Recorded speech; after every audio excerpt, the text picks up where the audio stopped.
So for any Lisp programming problem, one of the first things that I like to do is separate the expression into its corresponding terms.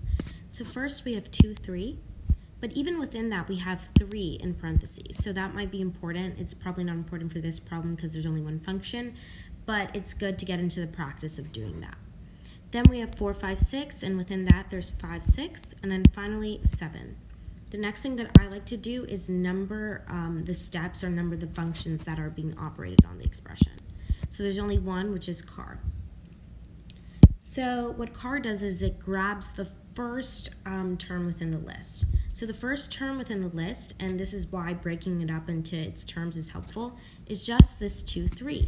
So the answer is simply 2, and we have to keep the parentheses the same, so parentheses 3